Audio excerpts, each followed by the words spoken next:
Ladies and gentlemen, welcome to Gnostic Media's, or is it Logos Media's podcast, UnSpun podcast, episode number 115. And I say Logos Media because we're changing the website and the YouTube channel and everything over to Logos Media in the coming weeks. I think I mentioned that a couple weeks ago. Holly and I have a lot of research to cover. Boy, I should have gotten a cup of water before we start. I'll have to find something to cover the screen with and get one. Maybe I can go send my son in the background if I can grab a cup of water. But so we have a whole lot of research to cover that we've been doing over the last several weeks, and we haven't had a chance to really sit down and present it all. We had hoped to do a live update from Salem last Monday, and just time flew by. So let's see. Holly is in Maine right now, and of course I'm in California.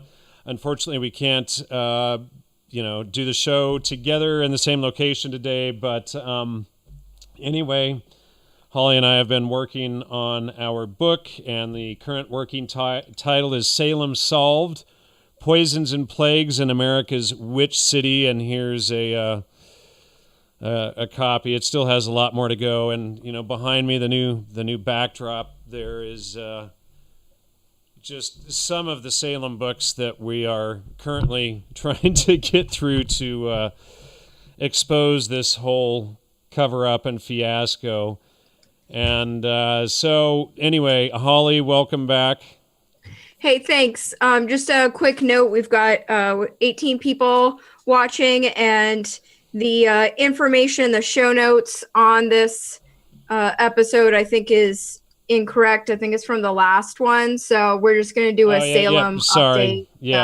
Sorry. I did accidentally leave the old notes down there in the comments, so basically we're just going by what is in the subject, and let me delete the rest right now. And that is removed, and I'll update that and correct everything later, but right now we're just going by the description. And one thing that I need to say is this is probably going to be a pretty dark show.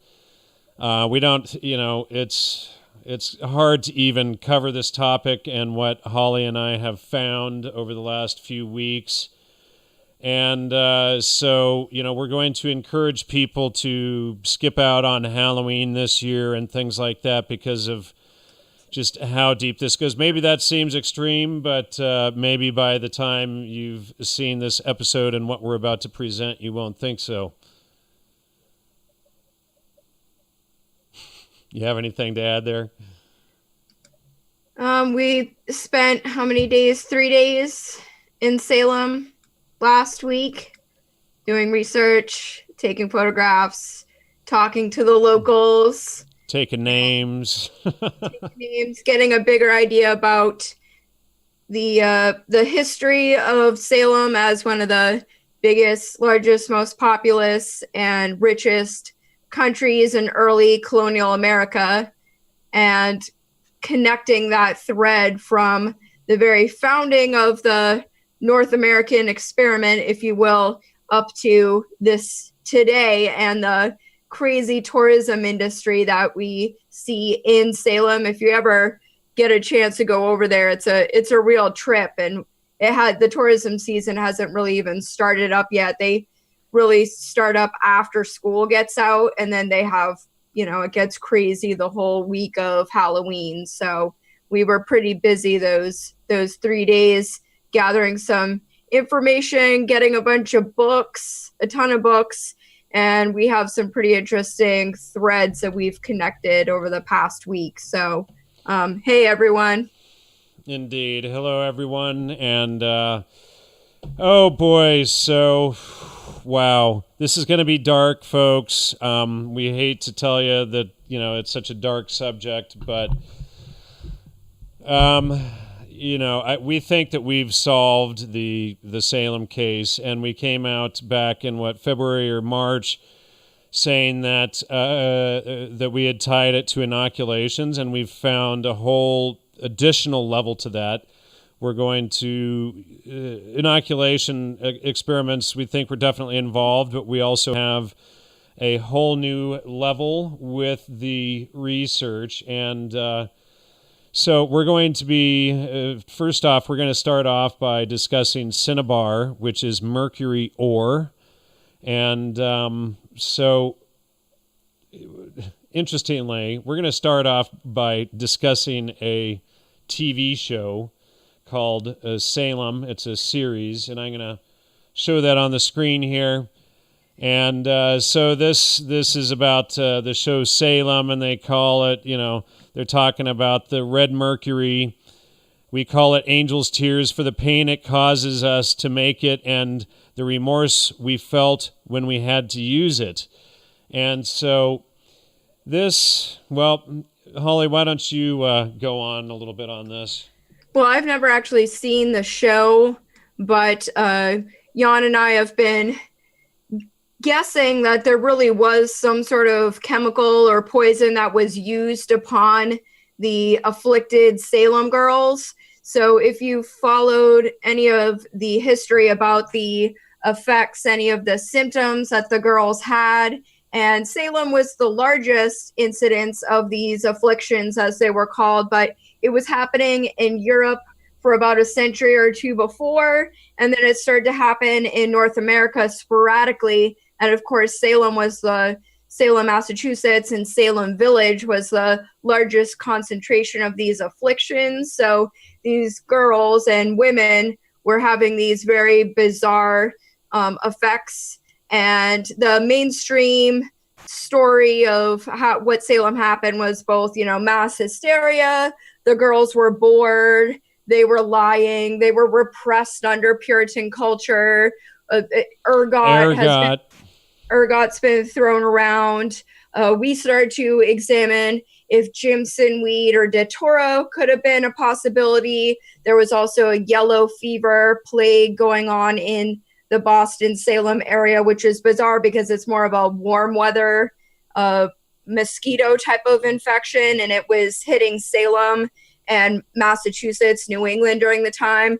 There was also the bubonic plague, so the pustules and smallpox that was coming. They claimed it was from the boats that came from, pre-Columbian times, either started in the West Indies and then spread into Europe and into North America. And we examined all of those symptoms. Why don't I show? Should we show them the chart now, or is it too soon? Yeah, go ahead. Yeah, that's fine. All right, so we're going to show you a chart that we started putting together while researching for the book. And so when we started plugging all of this stuff in, and I'm going to cover us over here to show this. So basically down the left column here where it says girls, we have the symptoms that they experienced during the Salem witch trials event. And so we can see sweating, pain, sprains, deaf and blind, dumb. They couldn't speak. Their tongue would lock up, or they would swallow their tongue, lockjaw, barking, red marks, knives, hallucinations, agitation, memory losses, seizures, choking, vomiting, neck twists, mydriasis. So all of these things are what we looked at, and we started going through the typical symptoms list of what is out there and what is claimed. So the first column going down here, we have ergot, and we can see that ergot hits on some of these points, and but we see that a lot of them are missing here. So, we know it's probably not lockjaw. There was no deafness, sweating. There was no dumbness. The red marks weren't there. You get more, I forget what it's called, when you get really cold instead. They typically, hallucinations are shown to it, but I'm not sure the kind that they were talking about. We could check that one, but agitation, memory loss, choking, vomiting, etc. were not involved in that. And then next we looked at Jimsonweed, which is this next column here going down, and we see that. And that was one of the theories. That's Datura. That's Datura. And now I'm forgetting who put that theory forward. It's in our book notes. I have it here someplace, but someone with getting his PhD suggested that. That's the only time I'd heard about it. And as we had talked about in previous episodes, it was called Jimsonweed, because it had been used upon soldiers in early Jamestown, and was reported that someone had fed soldiers some Jimsonweed, which is found all over North America, and they basically went crazy for a week. So it was sort of suggested that it could have been a possibility. They talk about Mydriasis, which is pupil dilation, and people know that's also belladonna, which is also datura. But the symptoms seem to kind of come and go, and it didn't exactly seem to fit with the symptoms of the afflicted girls. So it was one of our closer theories, along with, as we have talked about before as well, it could have been under like early MK Ultra, basically like torture, mind control could have been part of the whole psyop, if you will, of Salem. So, and thank you, Matt, for the $20 donation. Of course, we are listener sponsored and do most of this, all the book purchases back there and everything. We have to pay for with your help. So thank you all for supporting the show. So yes, Jimsonweed. Now I'm just looking for the guy's name who started that theory, and I'm missing it here. Anyway, it was a famous German doctor. Oh no, that was something else. Anyway, sorry. So how long is our book so far? Almost up to 100 pages now. No, we're at like 113 pages right now, and we still have so much work to put into it. It's not even funny. I need to reread it. I'm already starting to forget what we wrote. So I haven't read it for like a week or two. So, okay, so now getting back to Mercury and this whole angel's tears thing.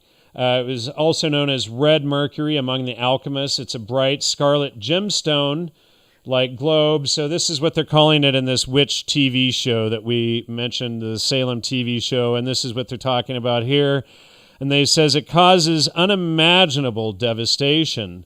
And so, in this show, the Sentinel commissioned Sebastian von Marburg to deliver the pennant containing red mercury to the captain of the French troops so that the artifact could have been used up to blow up Salem, just as they already did at Deerfield when John Alden massacred the French in their camp in order to save Billy. He was informed in time by a French captain to avoid trying to break open the locket. Okay, so they're hiding it in this locket. Of course, that's sort of a misdirection on it, but the issue is that they're talking about red mercury, and that is true. So people think red mercury, well, quicksilver, it's not silver, it's not red, it's silver, and we're going to show you in just a minute how it is actually red. And they, after making sure the Dark Lord and the Sentinel against each other, and you've got the loyalty of Sebastian, Sib Marley managed to steal the pennant of red mercury, then showing it to Cotton Mather as proof of her will to put an end to the Great Terror. So this is all in this crazy show called Salem. So they're actually really telling us the true history of the Salem witch trials. Somebody over there, the writers of the show, know the truth. And Alden is trying to prevent the explosion of red mercury. Okay, so and the explosion is actually going to be a plague, and we'll go into that here more in a bit. And unfortunately for them, the Sentinel activated the instrument, depositing inside the portion of red mercury, then entrusting the dark object to Thomas Dinley to keep it safe in his shop. So why are we discussing this show, this TV show? And, somebody's asking Logos Media. We discussed at the beginning of the show where we are changing everything to Logos Media. LogosMedia.com is active now, but everything is not switched over yet. So that'll be happening over the coming weeks and months. It's a lot of work. But the Sentinel states, your alchemists call it red mercury. We call it angel's tears for the pain it causes us to make it and the remorse we felt when we had to use it. When we were sent to slaughter the Canaanites, we wept. Okay, now keep in mind that the Puritans come from Purim, and the Purim slaughter the Canaanites and the Amalekites, such as in the book of Esther, they slaughter the 25,000 based on getting Mordecai gets Esther to lie. And then going on, when we delivered the plagues, we wept. When we delivered the plagues, we wept. In other words, they caused the plagues. But beware for Samuel, that boy, when he killed every firstborn of every mother in Egypt, his eyes were as dry as the desert. So they're saying that, they're doing this stuff on purpose, but they're telling you, more importantly, really the core mystery behind Salem. So a couple of weeks ago, Holly and I went up to one of the world's largest country's largest mines, gold mines, called the Empire Mine up in Northern California. And at the Empire Mine, let me see if I can find these images. They have images of Cinnabar. Now, we're going to show you this. It's surprising to see. Cinnabar is a white stone, and it can be actually, in many cases, polished into a gemstone. So here is different Cinnabar from different areas, California, Nevada. But Cinnabar does come from other places. It used to be imported from Spain. And where was the other place, Holly? Well, it's found across the United States and the West as well. But it seems like the main Cinnabar mining site in Europe would have been in Spain. There's also connections to Asia. Cinnabar was used a lot in jewelry making, etc. And enamel. You can see there's a lot of famous Cinnabar, ancient Chinese art. So Cinnabar has been used for art purposes. And I think we started to examine the idea of Cinnabar. And yes, some people in the chat are already seeing where we're going with this and the connection to Cinnabar and the red stone or the philosopher's stone. So some people are already jumping ahead a little bit. So the stone, I think we started to think about other possibilities for the poison that could have been used upon people when we started to think about metals and if metal poisoning could have been used. And Jan, of course, mentioned the idea of the Hatter or the Mad Hatter, or if people were using mercury for hat making in Salem, which hat making and furriers and the beaver pelt was very popular in New England, and it was part of major trade in early colonial America. And when we were walking through Salem the other day, we actually passed the Felter's house. So that was interesting to find that. And I just had to get rid of an idiot in the chat. We're going to have stupid people because we're exposing all of this, and there's a lot of paid trolls out there against us right now. So sorry for the interruption, folks. Anyway, let's see. So that was what put me on to the idea that mercury was being used. And so Holly and I were researching one night, and I said, hey, can you look up the effects of mercury for me? And I put together, hatters and felts and fur and all of this, beaver furs. And so, pretty soon we were looking up mercury, and then it was like, okay, well, where does mercury come from? And then Holly finds Cinnabar, and then that just kind of blew the whole thing wide open. And, so then we could, using this chart that I had up on screen here, we started, we had compared all of these different things, smallpox, black plague, yellow fever, great pox, and syphilis, and we would get, a few hits here and there. And but then there was, missing categories that really didn't quite hit. And then we started thinking, well, what about hypnosis? And so then we added a hypnosis column and said, like someone like Darren Brown out of England, he shows he can cause people to do a lot of these things just on that show. But again, we still had missing segments with hypnosis. And then we put in autism and some of those things to compare. And, of course, autism was very rare back then because people weren't given vaccines and mercury, etc. And then, so then we put in mercury and Cinnabar, and we started looking up, what's that Hashimoto's disease. It's called Minamata disease. So there had been a strong incidence. If people just want to look in Wikipedia real quick, there's Minamata disease, and they show someone with like their hand all contorted, and they were just the symptoms in a lot of ways mimic the ways in which the girls were, and the young women in Salem were going crazy, basically. Right.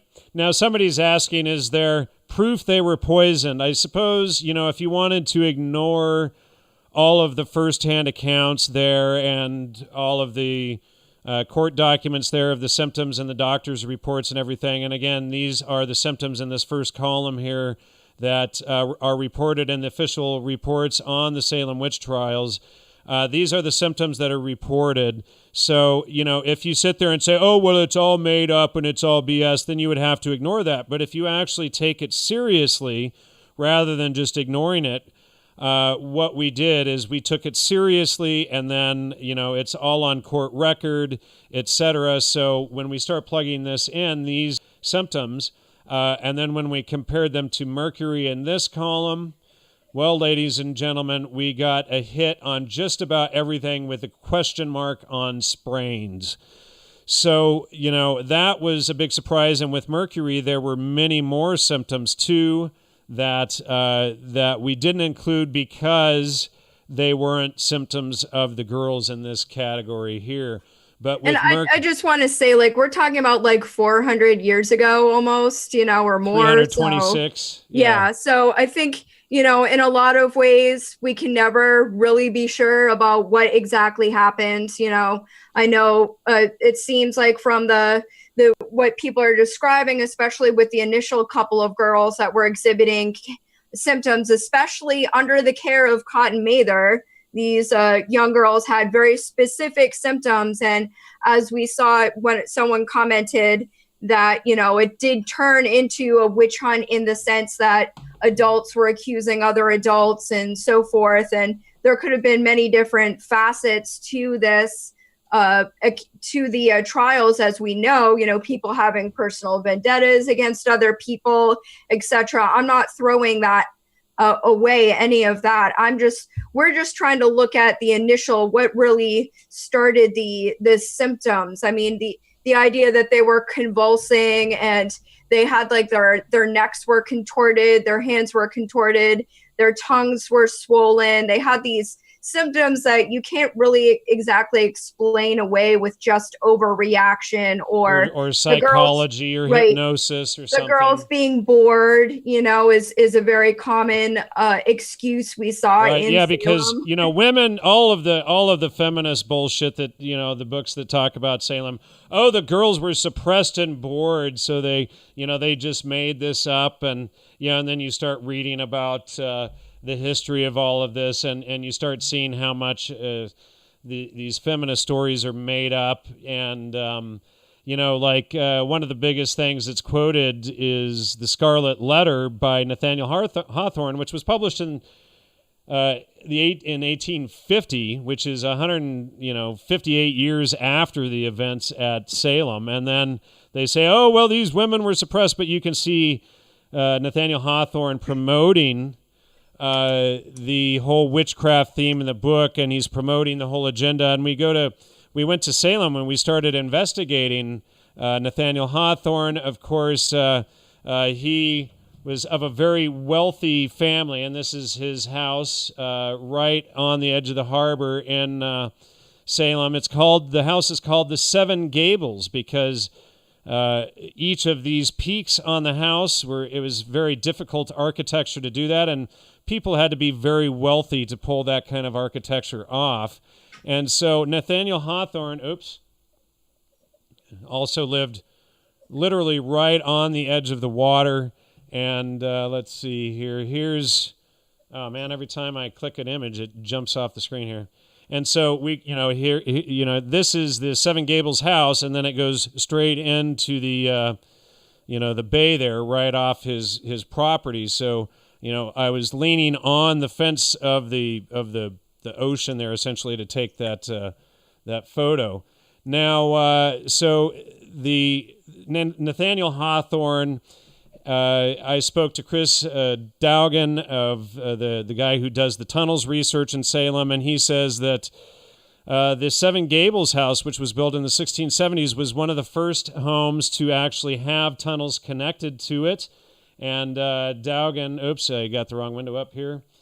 Daugen had sent me some interesting notes on that. And let me see this is when things start to get weird, guys. Yeah, this is, definitely. So he says that, let me see. Nathaniel Hawthorne's house was built in 1667, and the House of Gables was built in 1668. They are both attached to tunnels. They are both connected, and I'm quoting Chris Daugen here, and thanks, Chris, for the notes for this. He does tours in Salem on the tunnels and everything, and they are both connected to the merchants who would be using them in the 1800s and beyond. And so we think that there is definitely something to this whole tunnel history. And we also, well, I don't want to jump too far ahead here, but Nathaniel Hawthorne's book, The Scarlet Letter, is a pro-witchcraft book, and it plays up that the Puritans were Christian when they were technically, you could call them crypto-Jews. Hawthorne was a Puritan descendant, and he published his book, The Scarlet Letter, 25 years after Puritanism ended. And it was ended when... where's my Charles Upham book? Did I forget to bring it down, of all things?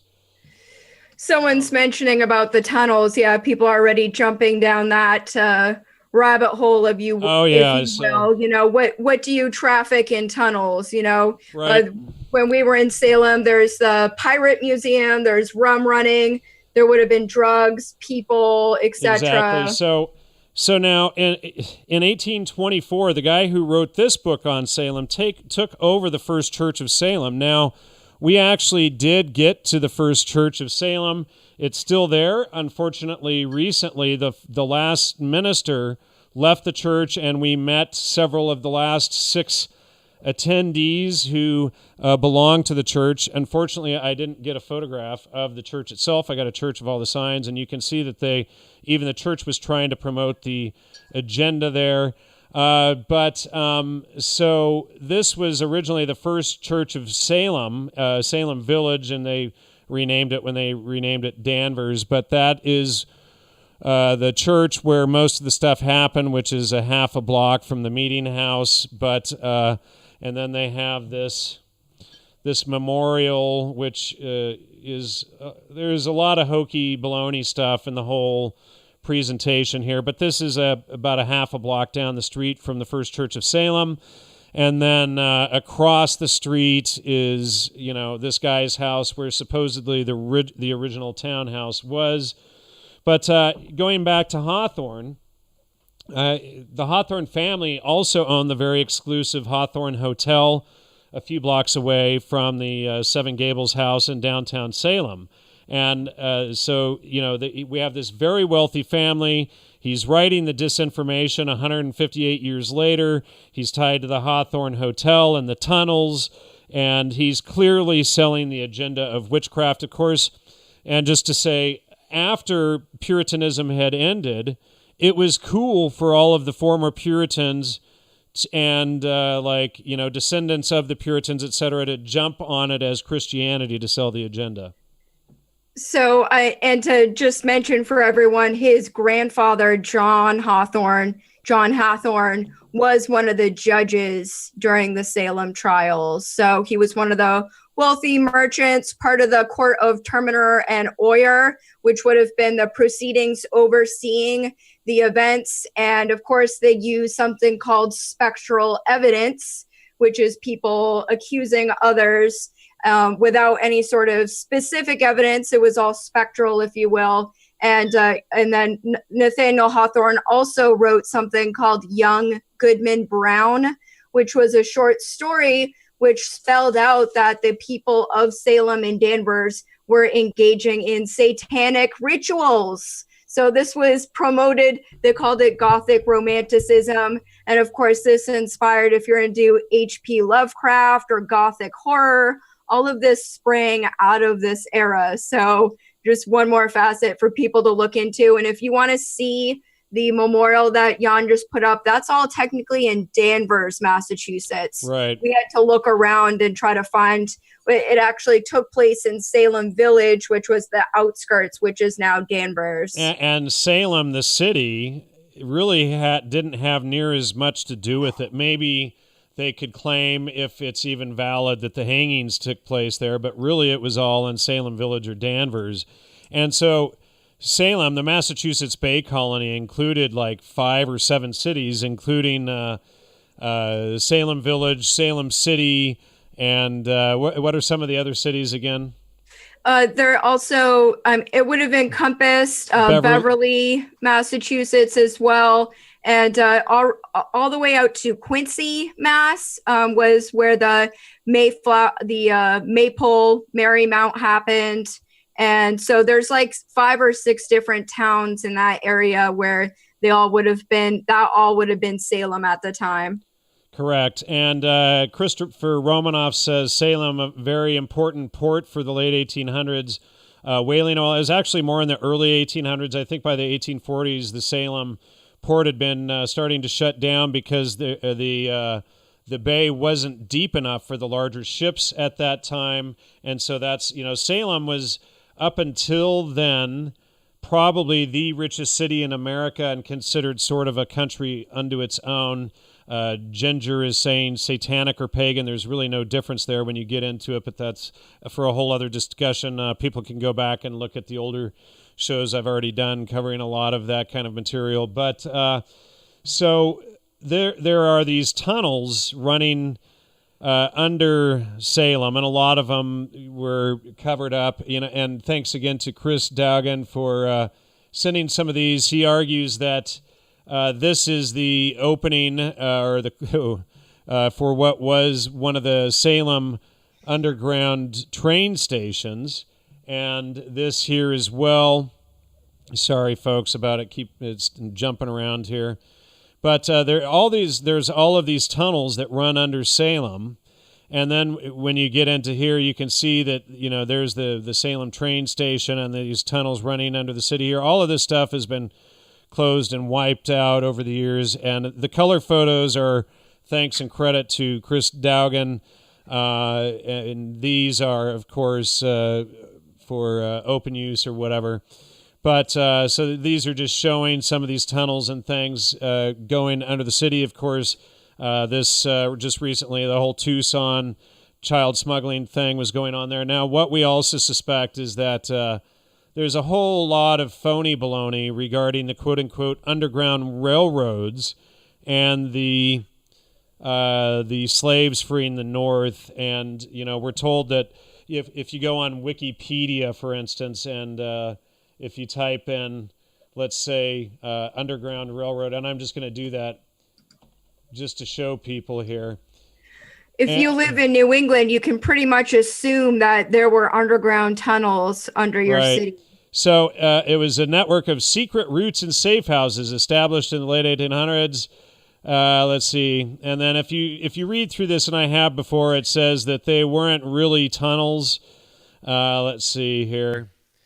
But it's in there somewhere. But it says that they weren't really tunnels. And then you realize, and one of the people that we spoke to that worked at one of the museums in Salem, he explained to us that he kind of already thought of this idea, and that the tunnels ran from Virginia to Portsmouth, New Hampshire. And so, these were massive smuggling tunnels. So it's very likely that the slaves actually went through real underground railroad tunnels, and they of course don't want to talk about these tunnels because, as we discovered with Pizzagate a couple years ago, and this stuff happening right now, a lot of human trafficking, my wife gives me the shush on that, happens on with these underground tunnels. So you start getting into some pretty dark areas when you look into these tunnels. And then Chris said, beginning in 1839, there were railroad tunnels owned by Peabody J.P. The purpose, and we're not the only ones to realize this, is that oh yeah, this is quoting myself here, that the slaves were brought out of the southern plantations to fill the factories in the north. In fact, many former slaves were immediately put to work in the Massachusetts shoe factories to supply the Northern Army. So this is a big hush-hush. They emptied the plantations in the south, created this underground railroad system to traffic them into the north and to fill the new factories for the Industrial Revolution. But that's, we only found one person willing to discuss that at all. And he had, had information, he was willing to tell us a little bit. So in 1839, it was built for the Eastern Railway, a railroad owned by George Peabody. And then that ties into J.P. Morgan, Morgan Stanley, etc., which is now his bank. And so Peabody was also a major shareholder in many of the other trains, including the BO built by Alexander Brown. Peabody also bailed out his own son's bank during the 1837 panic, Brown Brothers. So that became Brown Brothers Harriman. And later, tract that merged with Frog through the tunnel was built by Thomas H. Perkins, who controlled Baring Brothers Bank through two nephews who were major partners. This tract went to Lowell. And then he also says that it's possible that one of the governors, either in 1624, Roger Conant, 1628, John Endicott, 1630, John Winthrop, may have prompted the tunnels. And then he also stated that the navigational acts could have also prompted them. The most important navigation acts were enacted in 1651, 1660, 1663, 1673, and 1696. And so, here we have these tunnels that tie into this, the trafficking of humans. Everywhere we looked in just about all the books and the histories, we also see the trafficking of disease. So quickly, you just did a great job talking about the connection, which families owned the tunnels in Salem and how they were connected to the large banks. And then, of course, Chris mentions that those banks all founded the Federal Reserve and connected to the Bank of England. And we saw, Jan, you have a book that talks about how Salem was one of the wealthiest merchant towns in the United States, one of the largest banking towns, and they would use the tunnels to usurp the customs houses. So people might not know that the United States was founded on tariffs, Check this out. We just needed to show the audience. Sorry. Oh, okay. Here's the bay, and then I'll let my wife continue. Sorry. All right. But and then here is the U.S. Customs House directly across the street from that. So they would have wanted any way possible to get their goods away from these custom houses. Right. So we saw the history of Salem as a city being intimately involved with the War of 1812, which people are extremely ignorant about the War of 1812. And it was basically a banking war.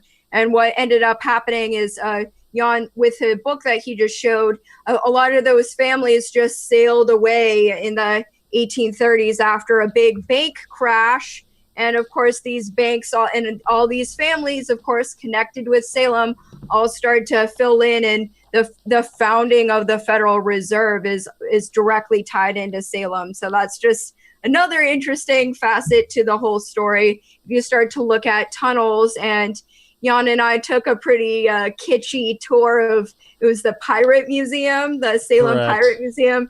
And like all of it, I think it was, a lot of these were built in the late 70s, these museums. So I recommend you take a tour, but all the pirates and stuff are all wax. And that's probably the best one of all the tours, though. Yeah, and it was pretty telling, though, because like the last half of the museum, you're walking through a tunnel, and they're talking about how Salem was, basically founded upon people smuggling. Didn't I put photos of that in here?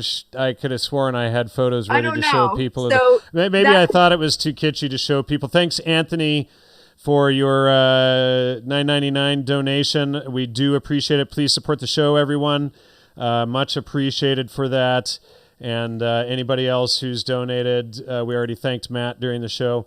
But I was just looking for the quote here where he talks about them sailing off and basically fleeing when the war, and Holly and I have a whole theory about the Federalists and the Royalists, etc., and who was supporting what. But, you really have to read between the lines with these people. I mean, I call this guy a Salemophile. He really just, anything that the Salem people were involved in, he is pro. And you really have to read between the lines. Oh, wow. Thanks again, Anthony, for the additional 20 there. Or was that a different Anthony? That was a different Anthony. So thank you both, Anthonys. Wow. Appreciate that so much.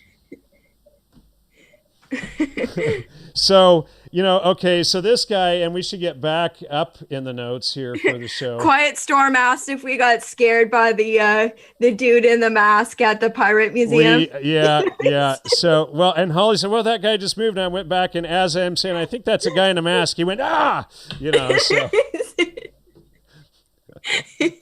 So totally worth it. Even though we just spoiler alert. Sorry, guys. Sorry for the spoiler alert. But, so you got to get in there.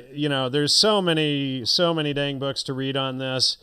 And Jazzy Girl is asking if she can donate too, if that's what you can afford. Yeah, please do. I mean, every bit helps. We're using it to pay for all the books and research and trips and everything. And I've got my own, I've got a Patreon. I got to get Jan onto Patreon. If you have Patreon or PayPal instead, that would help too. And I'll keep reminding Jan to get on the Patreon thing. Yeah, and somebody sent me an email to get that on there too. So let's see, what else was there? I want to get back over to the notes here because we have so much in our notes to share. Where are they? So, all right, so we covered most of this this Salem dark TV show and what they were doing. So now we want to get into, and I read his quote. Let me see. So has anyone seen that Salem TV show? We haven't seen it yet. I've seen some of them, and it's pretty dark. But sorry, I keep flipping around windows here. There's too much going on. But yeah, I mean, they definitely play up things. But so, regarding Cotton Mather, we found some quotes regarding him, and this is from the American Antiquarian Society, and they have, they're showing the link on there. You can pause the video or whatever if you want to copy that down. Says it cannot be opened right now, so I'll have to switch that. But he said, Mercury, we know thee, but we are afraid thou wilt kill us too if we employ thee to kill them that kill us.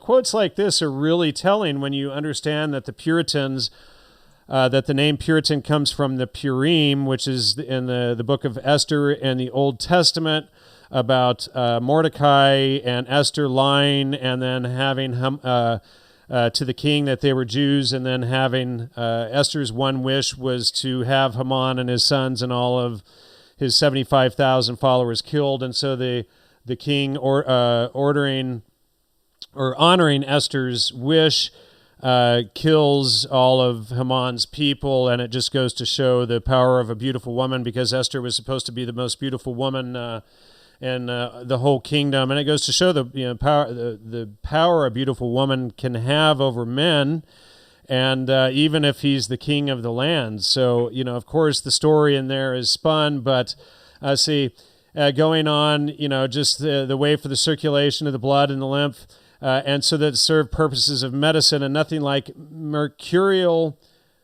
deobstruents, of which cinnabar of antimony, Ethiops mineral, and antihetic of Poterius may be reckoned the principal. And then going on, Dr. Morgan observes, he who shall go about the cure unhectic without primary and chief regard to scurvy, of which is a symptom, will find himself unhappily mistaken. For this cries up certain mercurial antimonial preparations. But, in the research on Salem and on Cotton Mather, we can find quotes about Cotton Mather using and recommending Cinnabar. And then he is watching the girls, and we can see that we can see today that, for instance, mercury thimerosal is used in vaccines. Well, back then they were making these brews for these inoculations, et cetera, and we'll go more into the brews that would go to, the inoculations and using Cinnabar, et cetera, and, causing craziness, et cetera, in the people for control.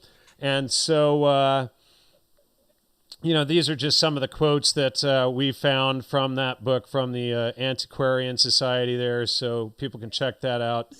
So some people might think this is kind of far out that we're mentioning Cinnabar and mercury, and people in the chat already know about this as alchemy and the Philosopher's Stone. Well, guess what? Cotton Mather and all of these people, Isaac Newton, all these famous scientists, guess what? They were alchemists, people who came up with the theory of gravity. Newton, Cotton Mather, who was a major propagandist, a doctor, all these members of Royal Society, all these people who founded modern day Enlightenment and scientism, they were all dabbling in alchemy and would have known, as people have pointed out, how to have taken Cinnabar and have transmuted it into quicksilver, etc. This would have been pretty basic knowledge if you were studying alchemy. That's why they call it the Philosopher's Stone, because you can then use quicksilver, as we have discovered, to sift out gold, etc. So all of this technology would have been available. I mean, people act like people from hundreds of years ago were stupid, but people were extremely well read, and in fact much better educated than most people today, I would argue. Correct. So, and a lot of people also think that, there were no witches at Salem, etc. Well, take a look at Cotton Mather and actually read the stuff that he was doing. I mean, some of that stuff was pretty evil. Some of his experiments. Here's the thing, and all of these books behind me, and Holly has a bunch more too, but all of these books behind me on Salem, all of them ridicule the idea of witchcraft, but none of them even define what witchcraft is. Now, to me, if you're going to do, where did I put that? If you're going to do a bunch of books on witchcraft, you should at least know what witchcraft is. Now, where did...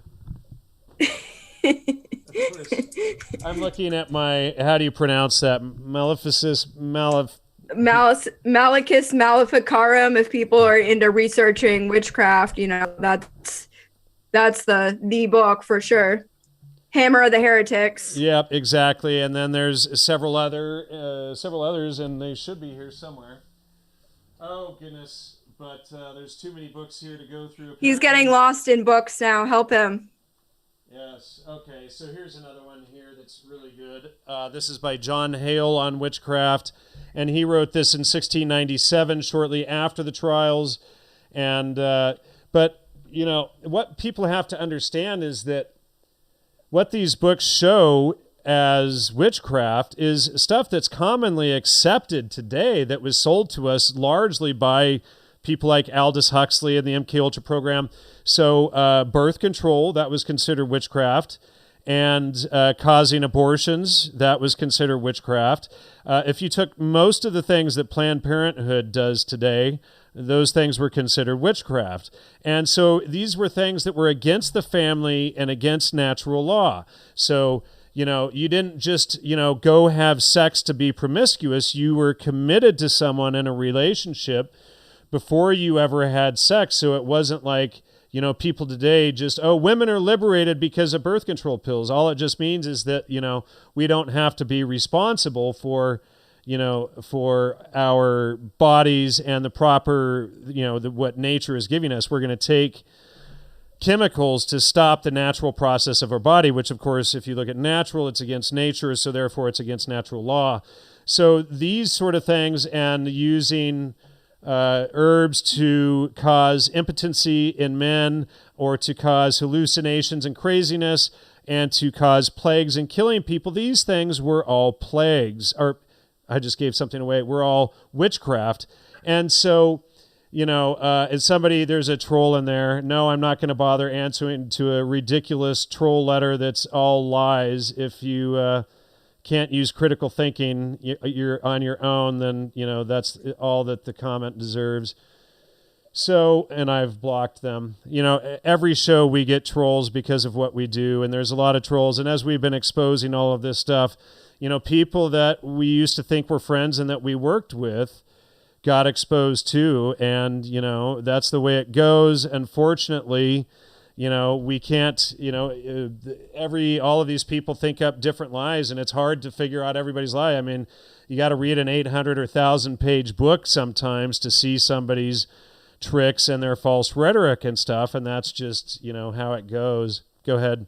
Okay, so getting back to what you were saying about poisons and connecting this back to the Salem witch trials. So we had the Salem witch trials, was the largest New England witch hunt, if you will, but it was going on for a century or more in Europe, and those books were very popular. And a lot of times they also mention the use of animals. So they talk about the witch's familiar, they talk about people's cows and pigs being poisoned. And this was a very common accusation in Salem as well. So it was a very common accusation throughout the entire trials to say that people's cows were ill or they died, or their pigs, and mentioning these animals over and over again being used in witchcraft. And so we started to look at, how would these diseases and these plagues that people were accusing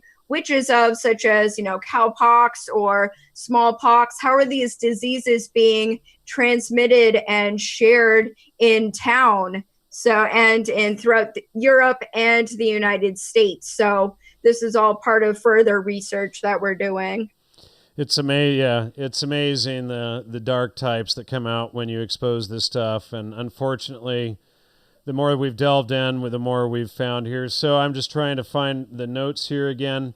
So now Cotton Mather, he's using these things. He's using mercury. They're all alchemists. One of the quotes and his Odysseys, he mentions Polydame as excelling in this way of usefulness. I call to mind Mr. George Herbert's advice, the wife of courtry minister, could have come skill and will to help the sick.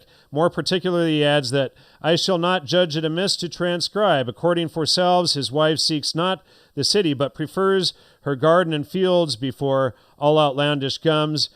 And surely hyssop, valerian, mercury, adder's tongue, yarrow, meliot, St. John's wort, made into a salve, and elder, chamomile, mallows, comfrey, and smallage made into epaulets have done great and rare cures.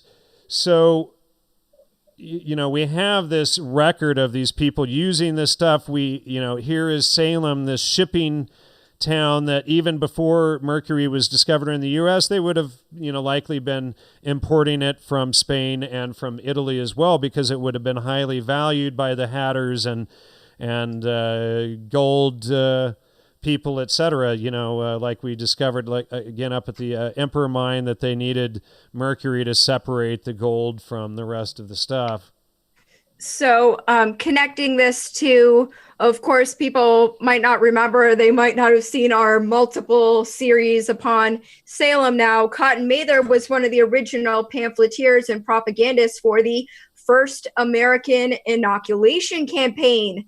And a lot of people might not realize that the use of inoculations and experimenting with inoculations goes way back to the very beginning of U.S. history. So after the Salem witch trials and Cotton Mather promoting spectral evidence, his next major campaign, if you will, that he launches is to push forward inoculation experiments upon the public in Massachusetts. And we found that in 1730 and 1774, there were actually riots in the town of Marblehead, which would have been part of Salem. Marblehead was also one of the towns that was part of Salem. And people were rioting because these Cotton Mather and others were injecting people with these early inoculations, making people sick, and people didn't trust the medicine. And there were riots, and Cotton Mather, actually someone made a homemade bomb and tried to throw it into Cotton Mather's house, and it didn't go off, of course, but people rioted. And I think people might want to connect this into our research with Cinnabar and Mercury. I'm not exactly sure yet. Who knows? We don't really know exactly what they would have put into these early inoculations, if you will, but that's part of a larger subject that we still need to research. Now, it looks like we might have another troll here, but they think, even though we've done all of this, they have a very, the use of the word witch was just a hysterical reaction to something they didn't understand. No, this is the reaction of people who haven't studied anything on witchcraft, and much less they don't understand logos. And when you begin to understand that logos, logic, reason, truth, the word, the right-hand path, living and walking in truth, having honor, etc., that's one thing. And then anything that's contrary to that, people that use poisons and herbs to kill people, to cause plagues, use mercury to poison people, create sophism and spells, like, for instance, pretending that the Puritans or the Purim were Christians and not crypto-Jews, and casting a spell upon the Christians and blaming Christianity for 326 years. That's what witchcraft is. It's not this nonsense that people think today, this nonsense sold by guys like Mircea Eliade at the University of Chicago, who basically created modern-day Wicca, which is what they promote today. They don't get that it's about eugenics and suppressing, creation and, reproduction, etc. So we get ignorant comments like this where, when someone who doesn't live in honor and truth, comes across this information, they automatically think that the people and, Puritans were just hysterical, and they make ignorant comments like that they didn't understand what witchcraft was. No, they had a great understanding. In fact, when you go through and you read these witchcraft books and you understand what it is, you can see that the Satanists and the Wicca people and all of them, they have basically gone through these books and they have inverted them, reversed engineer them for all the crap that they do on the people. And in fact, you can see that vaccines today are a form of witchcraft. And we're going to go into that here in just a second. We're going to go into it more.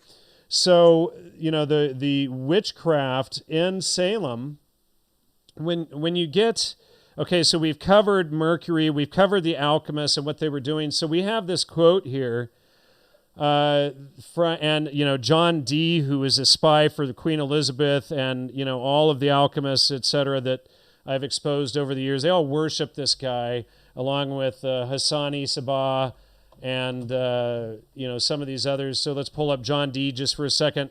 He gets into humanism. Aleister Crowley worships him. All of the Satanists. Terence McKenna worships him. He was a spy for the Queen Elizabeth. If we want to talk about Emanuel Swedenborg, he was a spy for King George the 14th of Sweden, etc. They're all spies. They're all doing the same stuff. John Dee is who started promoting the overpopulation myth. He's heavy into the Philosopher's Stone, which we just exposed is Mercury. And so, in these quotes here from him, he talks about, let me see if I can find it, the name of the cipher, which I showed on screen earlier. Let me just show that again, this cipher here.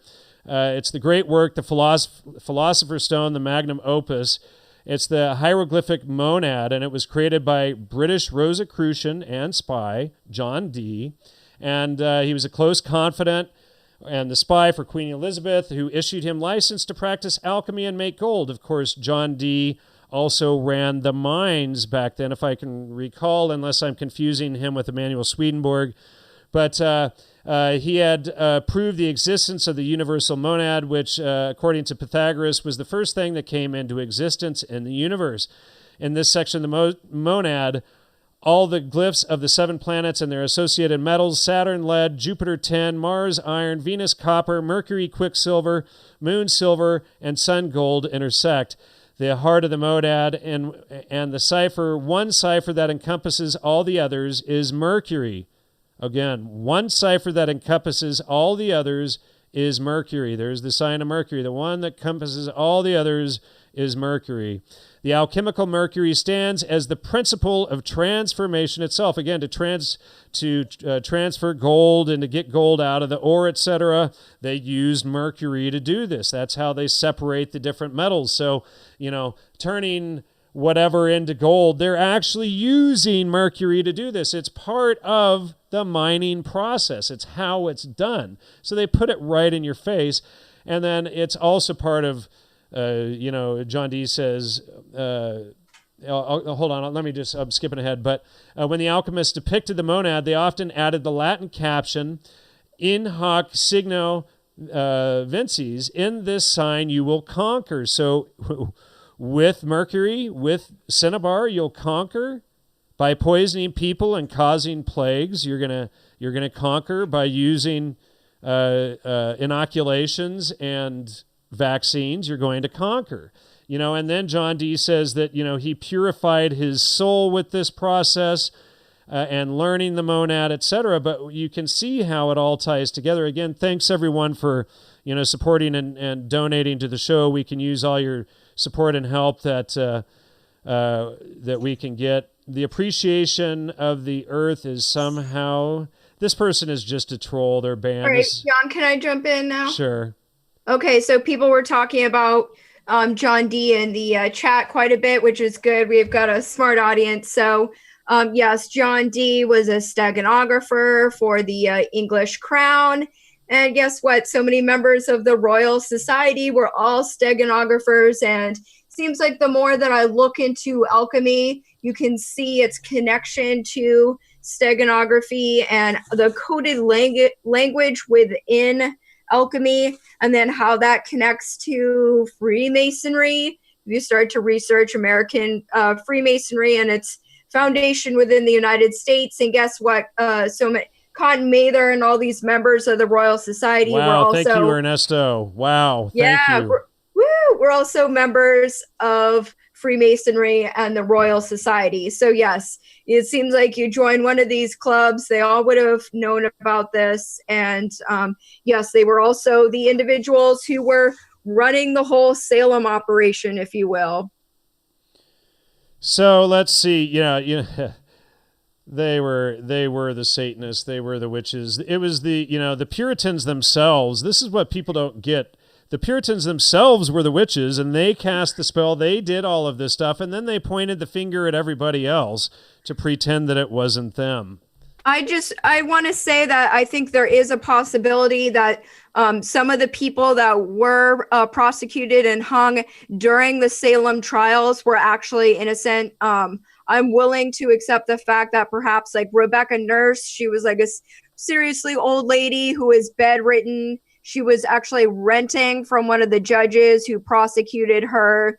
There could have been other issues at play between these families, but I am definitely saying that Cotton Mather was a witch. I mean, just if you think about the experiments that he did on people, his lying, we've transcribed. Jan spent like a couple hours transcribing some of his notes. A lot of this stuff is encrypted and it's hard to get a hold of. And he is really a very extremely important part of the founding of the United States that people don't want to talk about. See, let's put this another way. All of those CIA agents and doctors who are doing all those human experiments and putting all that stuff, that's witchcraft. I mean, to think that witchcraft doesn't exist is asinine. I mean, thank you, Uncommon Conspiracies, for the $5 donation. Much appreciated. When I went into this, I thought, witchcraft, hooey-pooey, and this and that. But when you get in, I wish I brought down the other book. Hammer of the Heretics. The Hammer of the Heretics. And, but these books really explain it. And when you get that it's all of this stuff that they're doing against natural law and harming others, then you can understand what witchcraft is. And then all of a sudden you have the realization, wait, this is stuff that is accepted all around us today. But the Puritans are the ones who cast the spell. And then we see, schools like Harvard and Yale and Cambridge, etc. They are the ones perpetuating this whole myth that these were Christians who did all of this stuff, and when you get Logos and you get that, we've done shows on this, how it's inverted, and that when Logos or truth is inverted, this is Satanism and deception and where witchcraft and all of this stuff comes from. So, why I stated at the beginning of this episode why people should skip Halloween this year and probably each additional one is that okay, so let's just get right to it. Let's cut to the chase here. We have the witch's hat, the pointed hat with the buckle on the front. That's a modification of the Puritan hat. We have the cauldron. What were the witches brewing? Was this just mystical stuff? Why don't we, and let's pull up the notes again here. I have corpse medicine. Well, yes, and we have corpse medicine that was being practiced there at Salem, and we've talked about that some before. But now let's just take a gander over at William Shakespeare, 1564 to 1616, and he's, of course, the author of Macbeth, and I'm going to show this on screen here. So in a dark cave, in the middle, a cauldron boiling, thunder, enter three witches, which one? Thrice the brinded cat hath mewed, which two? Thrice and once the hedge pig whined, which three? Harpiers cries, 'tis time, which one? Round about the cauldron go, in the poison entrails throw. Toad, that under cold stone. Okay, now, when you look up witchcraft and these things, what do toads and snakes carry? Lots of poisons. So anything poisonous, and toads and serpents, snakes were considered dark. Days and nights hath 31. Shelter venom, sleeping got. So we add venom. We add, it's got to be done in a month of 31 days. Boil thou first the charmed pot, all double, toil and trouble, fire burn and cauldron bubble, which two? Fillet of a finny snake, here we go, the poisons, in the cauldron boil and bake, eye of newt and toe of frog, wool of bat and tongue of dog, otter's fork and blind worm's sting, lizard's leg and owlet's wing. An owl, that's a symbol of the Illuminati and up in Northern California, the Owls group, Bohemian Grove. Thank you. So for a charm of powerful trouble, like a hell broth boil and bubble, all double toil and trouble, fire burn and cauldron bubble, which three? Scale of dragon, tooth of wolf, witch's tummy, maw and gulf. Of the raven, okay, so what is the raven here? A raven was Cain's helper. The raven pecked on the ground to show Cain where to bury Abel's body. Also, Mercury or Cinnabar is called the red dragon. Right. So, and then where did I just put that again? And so, let's see. And so the scale of the dragon, so that could very well be Cinnabar, which we showed a bit ago. Let me just show that photo again here. Crazy. Makes people go cray. All right. So there's the Cinnabar again, the red stone, the red scale. And witches, mummy, maw, and gulf of the ravens, sea salt, shark, root of hemlock. Of course, hemlock is poisonous. Digged in the dark. Okay, so it is dug up in the dark. Liver of a blaspheming Jew. That's kind of redundant. Gall of a goat, the slips of a ewe. Silvered in the moon's eclipse. Nose of a Turk, and a Tartar's lips. Okay, now we've been exposing Tartary in this whole thing. So that's very interesting that that a Tartar's lips is part of this poisonous brew. Finger of the birth strangled babe. Okay, so here we have another aspect where the midwife comes in, and some of these people, the midwives, would be accused of killing the babies at birth. So finger of of a birth strangled babe. Ditch delivered by a drabe. Make the gruel thick and slab. And there too, a tiger's chaudron for the ingredients of our cauldron. All double, double toil and trouble, fire and burn, cauldron bubble, which to cool it with a baboon's blood. Then the charm is firm and good. So what this is, ladies and gentlemen, as we started off from the TV show quotes earlier when they were talking about delivering the plague, and let me go back up to that, the centennial. When we delivered the plagues, we wept. So what the witch's cauldron is, and this symbol that everybody celebrates at Halloween, the Puritans' witch's hat, and they put on all this stuff. I'm just pulling this up, witch's cauldron. These are symbols of plague and mass death and murder, folks.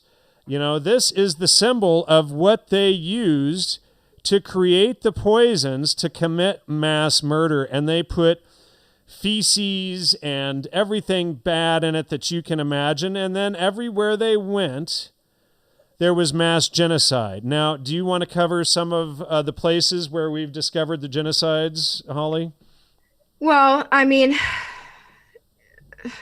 this gets kind of far out, but when you start thinking about all of the different pox diseases, they're derived. The great pox is syphilis, which sort of magically appeared. They have the pre-Columbian and post-Columbian theory about where syphilis came from. Also, the Black Plague, was also bubonic plague, was also a type of pox disease. These are all viruses, and they get into your body. Smallpox, people might be more familiar with chicken pox. You know, there's cow pox, and we see modern strains of these human and animal mixtures that seem to spread and murder people.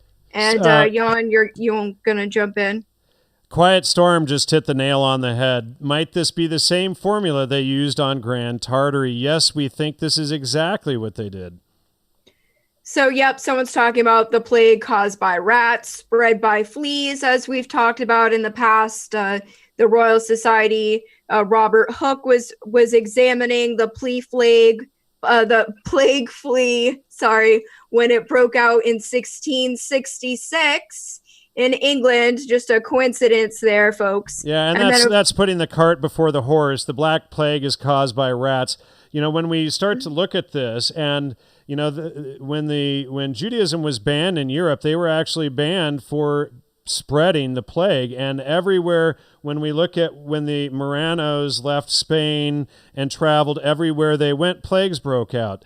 And before, you know, a few weeks ago on the show, I read text from the Florentine Codex, from the 16th century Florentine Codex, where the Aztecs were discussing how, you know, the Spanish brought the plague and wiped everybody out, and then they attacked.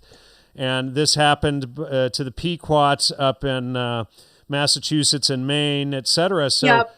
You know, and you know, everywhere they went, essentially, the Puritans and these crypto-Jews had spread the plague with them. So this is the theme of witchcraft and Halloween that we celebrate today. And one thing I want to mention here really quickly, the story of Hansel and Gretel and luring the children with candy to the house, and then the cauldron, and the kids go in the pot and everything.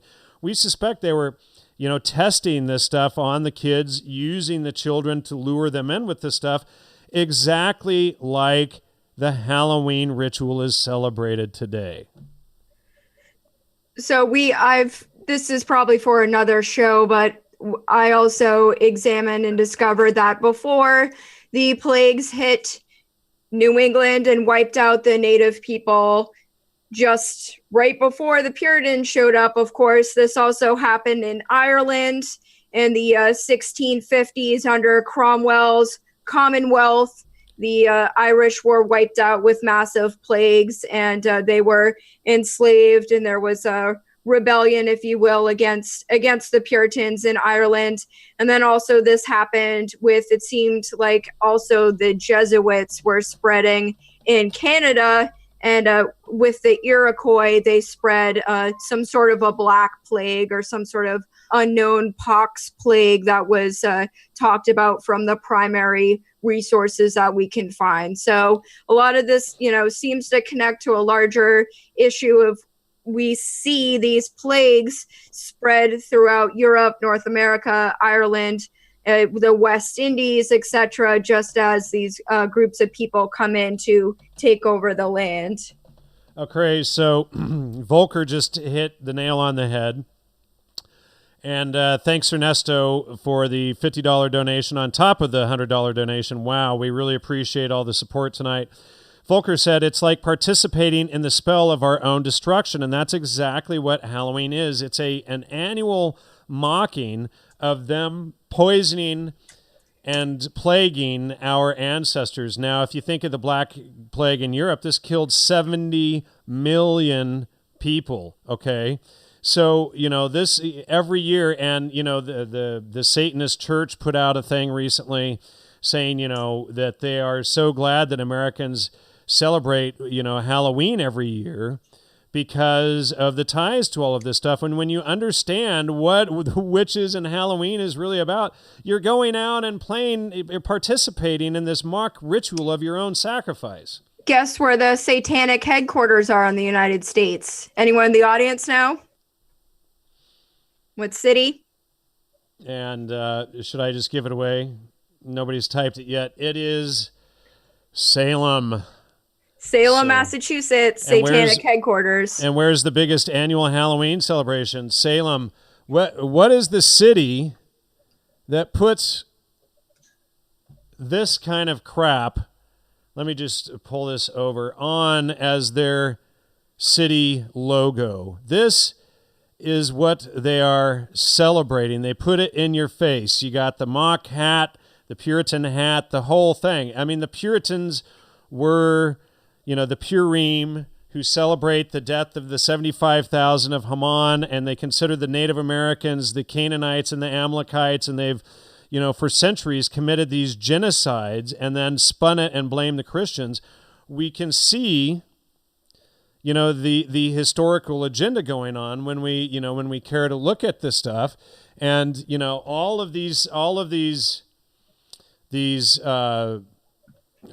memorials everywhere that they put up, they're mocking us, they're laughing at us in our faces, and here's this other one that here's me at the John Proctor Memorial Wall. Of course, they just, okay, so this happened 326 years ago. They put up this memorial last year, and this up above the hill behind me in this photo here is supposed to be the location where the witches were hanged.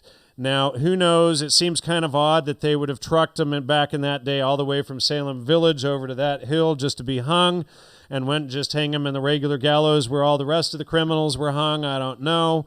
But when you start to see, witchcraft is a real thing, and, kidnapping children and poisoning people and spreading plagues and disease, this was, a big deal. This wasn't just, these were stupid people and they didn't understand what was going on. Start, for a minute, all of these books behind me play up the same game, that the people were just crazy, they were stupid, we have to blame the family, like Demos says, etc. What if just for a minute this stuff was real and everything we've been told was phony, and it's all been inverted on us, and they're all using fallacies? So when you get the trick, you can start to unfold all of this. So let's also think about it this way. I mean, how would they have spread the plague? People were like, okay, rats, fleas, putting it in the water, corpse medicine, putting bodies in the water. We saw it was popular. There was a whole section of the witch house that poisoning the well. Yeah, talking about corpse medicine, how collecting bodies and selling body parts was popular with Puritans. Well, what if you could actually dose people by, let's say, injecting it directly into your bloodstream? Well, and you get people like Governor Moonbeam to pass laws that people have to get their alchemical injection of this witchcraft poison that we now call vaccines. I mean, vaccines, that is the ultimate witchcraft. It is the witch's brew. and they poison you with it, and they contaminate your body, your temple with it. And that's what spreads the disease. That's what causes autism. That's what corrupts the minds of people and is creating the alpha, beta, delta, epsilons, etc. in Aldous Huxley's books. Aldous Huxley, another witch. When you get what this stuff really is and how they're attacking and destroying the family, attacking our ability to have families and reproduce, Planned Parenthood, etc., this is why you weren't to suffer a witch to live, because they committed mass genocide. So just to jump in, people were like, wasn't there a strange mist or some sort of omens that would hit people before these plagues? We have discovered there does seem to be a correlation between Halley's Comet and when these plagues hit. So that might also be part of a larger occult ritual. We haven't exactly followed that 100% yet, but yes, there does seem to be, 1666, Halley's Comet was observed in England right before the plague in England, and also the Great Fire, which conveniently burned down a lot of old London, and they could rebuild the official city of London, the bank system, after that in 1666. And so Cotton Mather and others also talk about Halley's Comet coming, and a comet foretelling a terrible disease, etc. So yes, good point. So I was just showing up on screen the plague and the fire there, but somebody is asking, Mark is asking if there's any connection to Salem and Oregon. I don't know. That's a good question. If you think of Portland, Oregon is actually named after Portland, Maine, which used to be, Massachusetts. Maybe, I don't know though. Yeah, and also just anecdotally, Salem, New Hampshire is the location of America's Stonehenge, which we didn't get a chance to check out, but there's something else. So yeah, interesting connection to Salem and bizarre happenings. Always with the bizarre happenings. So, and then what they do is they create the spell or the lie around the story, and then they always blame the Christians, number one. But, so you have the Royal Society and the Puritans, all under the Mayflower Compact. Now, a few shows ago, we did cover the Mayflower Compact and its association to Beltane and Walpurgisnacht, which is the Night of the Witches, or, and that's May Day, May 1st, which is also the scream for the communists. And the communists celebrate May Day, and in fact, the people of the Mayflower and the Massachusetts Bay Colony, the Massachusetts Commonwealth is another term for communism. So, and we can see all the way back that they use these communist ploys. They spun everything. They were using poisons, dead bodies, and 15 skeletons found in Benjamin Franklin's basement. If people aren't familiar with that, let me just pull that up. So usually it pulls up the Smithsonian when you search that, so that's always, let's see, here's the Smithsonian's website. Why was Ben Franklin's basement filled with skeletons? So there was, he's a great guy, and he was a father of our country, and his mom was a Puritan, and he became a Quaker and whatever, and that's Charles Upham and all of them. They intentionally shut down Puritanism after they were done with it. But so Ben Franklin had 15 bodies, and then we find letters. The first thing he does when he finishes school, I think it was at Harvard or wherever, he immediately goes to see Cotton Mather.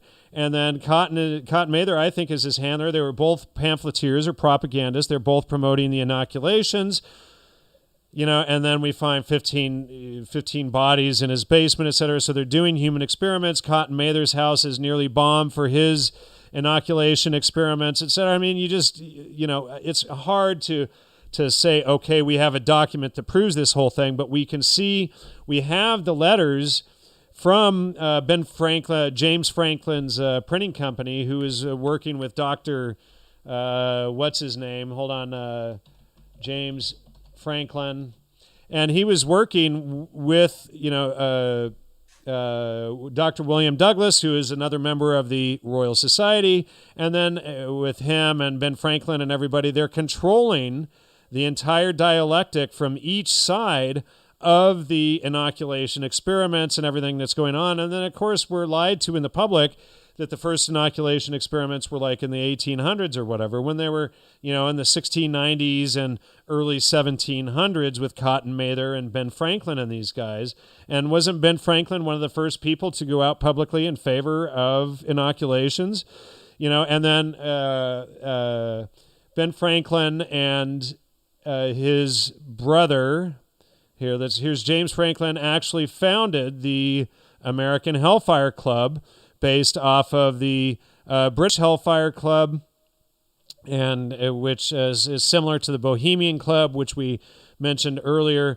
But Dr. William Douglas was also a member of the Hellfire Club, who was working with James and Ben Franklin. And, so, I mean, they're all Royal Society. They're all Hellfire Club, which is a satanic club where they do satanic rituals and human sacrifices and murder people and every bit of licentious behavior you can imagine. This is the history that we're not told of Ben Franklin and these psychopaths. And, frankly, the founding of the United States. Well, and so what they do, and you constantly hear this argument against the Christians, is that, well, because of the Puritans being Christian, then the Enlightenment happened, and then that led to the Revolution, which led to separation of church and state, and yay, now we have America to protect us from those evil Christians who did all of that stuff at Salem. And then when you get the whole joke that the Puritans were Purim, and they weren't Christians, and they were just using a Christian veneer to do this stuff and to cast their spell, then you can see this whole picture, and then you can understand why I said at the beginning of the show that I'm going to plead with people to not go out and celebrate Halloween this year. And, trust me, when I was a kid growing up, here in Southern California, everybody went to Irvine Meadows Amphitheater to see Oingo Boingo play, Dia de los Muertos. That was a big thing, man. Halloween was my big holiday, and now I'm saying, we got to hit the brakes on this and think about it a little bit more critically. All right. So I'm not exactly sure if we're going to actually get into Puritans and the talking about communism and the Commonwealth, and then my recent research on the First Great Awakening and the Second Great Awakening, which branched off of Cotton Mather's work. So we might have to save that for another show. Yeah, we have a lot more too, and I think we need to give the audience a little thing, because we have a whole show lined up just on Ireland and Cromwell. Holly's been doing a lot of research on, basically investigating Salem has opened up so many, rabbit holes. It's ridiculous. But so that was all spun and blamed on, of course, the British when it was Cromwell and the communists who slaughtered the Irish. And, half of Holly's family is Irish, so she's got close ties there. I've got Irish and Welsh and Scottish, Gaelic background in my family history as well. So, Cromwell is who went and, they regicided King Charles I, and then they bring in King Charles II, who is a Puritan puppet, and then he legalizes Judaism and allows usury and all of this stuff to go on. And then by 1824, Charles Upham takes over the First Salem or Danvers Church and then converts the church to Unitarianism. By then, most of them had converted back to Judaism or to Quakerism or to Unitarianism and other forms of Congregationalism, which basically was a divided church. And those who know the New Testament, it's very clear that the church is supposed to be one. So a divided church of a bunch of separate small churches is very against the church, and it would be against the Tartar church, essentially, which would probably be Orthodox or something of that sort. But, it appears that they took over the Catholic Church and started promoting, the first clue that the Catholic Church is co-opted is that the church fathers, the church priests aren't real fathers. And so, and when you understand this stuff, you understand that it's supposed to be a real father, a real alpha male invested in the community. And he's, teaching the people, not these, people that prey on the community and on the children in the, in the orphanages, etc. So, we have to get the churches recombined and get, if the Catholic Church actually does, and they've been talking about it, going back to married priests, that has to be done. And anybody who isn't married needs to be pushed out. So that's just my opinion on that. But anyway. Yep. So we'll be able to connect that in the future to the First Great Awakening, Second Great Awakening, and all this splintering of Protestantism and what we call all the new American Christianity churches and evangelicalism and the rapture and all that sort of stuff that we see in the modern fanatical Christianity, I think. And that's what people think of when they think of Christianity in the United States. So, lots to unravel here. So, and, I'm going to be having Mark Brown on hopefully this Tuesday, if he's able to get his PowerPoint ready. Hi, Mark, if you're out there in the audience listening. And he's been investigating this whole thing and the rapture and how that was spun to take Christians away from understanding Logos and understanding, I keep going through the wrong windows here, understanding what Christianity really was and getting caught into this deity worship and the rapture, and we're all supposed to float up in space and everything. These are psyops and ridicule that have been leveled against people so that they don't figure out that Christianity is about Logos, where that means Logos, if you look it up, means reason. It means truth. Basically, Logos is the word. And so God is reason, the word, it's logic, it's truth. And so anything antithesis to that, anything that's antithesis to truth, logic, and reason is considered Satanism. And when you understand this simple, core concept, then you can understand why they would be going after witches and this sort of thing. And because it's not living in truth, and these people were a threat to the culture in general. Now, going back to Nathaniel Hawthorne's The Scarlet Letter, and the woman having to wear an A on her, a scarlet letter A on her chest to identify her as a harlot, and people go, oh, boo-boo, they were so strict. But if you think of a small community, and you think of a woman going around and sleeping with all these, husbands and whatnot, and the discord that would cause in a small community that's, struggling to survive, then it makes sense. But you have to put it in the proper context. You have to think about it. What does this kind of behavior cause? Does it cause harmony in the community or utmost discord? Oh, wait, the Discordians are Satanists. Yeah, I think, was it Bridget Bishop? One of the women was definitely charged with, sleeping with several women's husbands and whatnot. And Sarah in Salem. Goodman or something like that, But yeah, so, we have to look at these things as the impact at the time, and, we have to begin to understand it. And you're welcome, Liberty and Death, and, thanks everyone. And thank you all for supporting the show. Thank you, Ernesto and Matt and everyone else who support. I don't know if I can scroll back that far. Vince donated $5. Uncommon Conspiracies supported the show again. You guys are awesome. So we really need the donations and support. It was not cheap staying in Salem for, several days and doing research, and all those books haven't been cheap. So we really appreciate everyone's support. Please also go to the Gnostic Media website and donate. There you can send Bitcoin or whatever as well, and go to Holly's Patreon account. And somebody's emailed me this week, and I had Patreon up to start creating an account. I haven't yet. So, and I disagree with Holly just asking for 7 or 14. If you want to donate 20 or 50 or 100, or be more generous than that, please do. Don't just go for the low ball. Let's shoot for the high ball. We have to, we need the support and funds for that. So, all right. So anyway, there's All our right, thanks, guys. there's our begging segment for support and donations from the listening audience. So thanks, Yeah. and we're commercial free and all that. So that's it. Good night, everyone, and take care. We'll see you this week. Hopefully, Mark Brown will be on. All right, God bless. Bye.